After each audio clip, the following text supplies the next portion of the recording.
அருட்ஜோதி அப்பா உன்னடி வாழ்க வாழ்க, அகிலத்தில் உயிர் யாவும் அன்போடு வாழ்க. அருட்ஜோதி அப்பா உன்னடி வாழ்க வாழ்க, அகிலத்தில் உயிர் யாவும் அன்போடு வாழ்க. எதிர்வந்த துன்பங்கள் இல்லாது போகும், இதமான உன் சூட்டில் என் ஆசை வேகும். பாருங்களேன், எவ்வளவு குஷியா அவங்க அம்மாவோட அப்படி ஆடிக்கிட்டே வருது பாருங்க, ஜாலியா விளையாண்டுகிட்டே வருது இல்லையா? ஆனா அந்த சந்தோஷம் கொஞ்சம் கூட நிலைக்கல. ஏன்னு பாருங்களேன், அந்த வருது பாருங்க பின்னால ஒரு சவுண்டு, உருமல் சத்தம். அங்க பார்த்தா ஒரு புதர்ல இருந்து ஒரு புலி பாஞ்சுக்கிட்டு ஓடி வருது. அதோட குறியெல்லாம் எங்க இருக்கு? அந்த குட்டி யானை மேலதான் இருக்குது. புலி என்ன நினைக்கிறது தெரியுமா? பெரிய யானையை கொண்டு தின்னா அந்த கறியை விட இந்த குட்டி யானை கறி ரொம்ப டேஸ்டா இருக்குமே அப்படின்னு சொல்லி அதையே குறி வச்சு அந்த குட்டி யானையை ஓங்கி அறைய பார்க்குது. அவ்வளவுதான். இனி குட்டி யானை என்ன நினைச்சிச்சு, நம்ம க்ளோஸ் அப்படின்னு நினைக்கிறதுக்கு முன்னாடி அம்மா யானை சும்மா இருக்குமா? பக்கத்துல பார்த்து ஓங்கி ஒரு தும்பிக்கையை வச்சு ஒரு தள்ளு தள்ளிட்டு காலை வச்சு சக்கு சக்கு சக்கு சக்குன்னு சொல்லி உதைக்குது. அந்த புலியை எப்படி விரட்டுது பாருங்க. குட்டியான பாவம் என்ன செய்யறதுன்னே அதுக்கு தெரியல.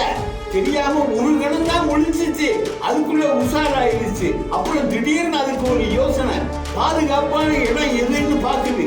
வெளியே போய் நின்னோம்னா புலி பாஞ்சு தின்னுரும். அதனால அது என்ன முடிவு பண்ணுச்சு, அம்மாவோட 4 கால் இருக்கு பாத்தீங்களா, யானையோட 4 கால், அந்த 4 காலுக்கும் உள்ள போய் பாதுகாப்பா நின்றுச்சு.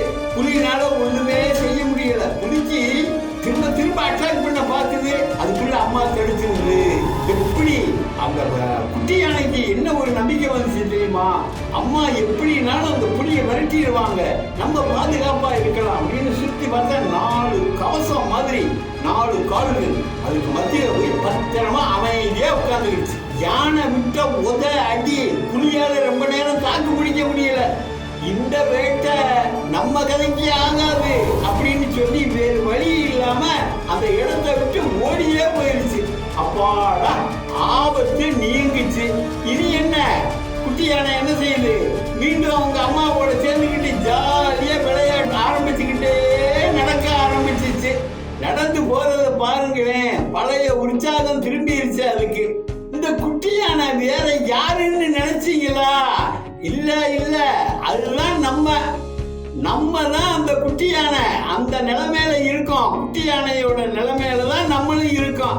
அம்மா யானை யாருன்னு கேக்குறீங்களா? அதுதான் அருட்பெருஞ்சோதி இறைவன், தாயாகி தந்தையுமாய் தாங்குகின்ற தெய்வம்.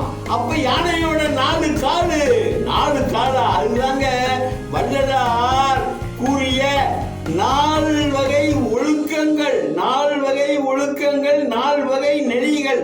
இந்த 4 வகை ஒழுக்கங்களுக்கு உள்ளே இருந்தால்தான் நமக்கு பாதுகாப்பு, நமக்கு சேஃப்டி.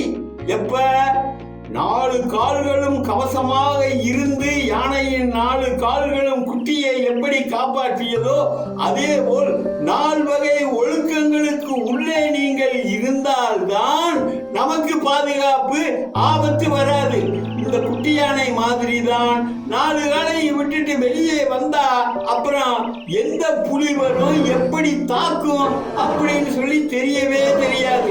நீங்களும் வினையாகிய புலியும் துன்மார்க்க நெறிகள் ஆன சிங்கம், புலி, கரடி எல்லாம் உங்களை வந்து தாக்காது இருக்க வேண்டும் என்றால் தாயாகிய இறைவன் வகுத்த 4 வகை ஒழுக்கத்தின் மத்தியிலே இருந்து, அதற்கு மத்தியிலே பாதுகாப்பாக இருந்து உங்களை காத்துக் கொள்ளுங்கள். அப்புறம் என்ன, வாழ்க்கைங்கிற காட்டுல ஜாலியா நட போட்டு போகலாங்க. எங்க போக? மரணமில்லா பெருவாழ்வு பெற்று தரும் அருட்சோதி வளநாட்டை நோக்கி தாங்க. எங்க இருக்குது அது? நமக்கு தெரியாது, ஆனா அம்மா யானைக்கு தெரியும். அம்மா யானை ஆகிய இறைவன் நிச்சயம் உங்களை வழிநடத்தி செல்வான். நீங்கள் தான் அவர்களது செல்வமை பிள்ளை, செல்வமை பிள்ளை ஆயிற்றே.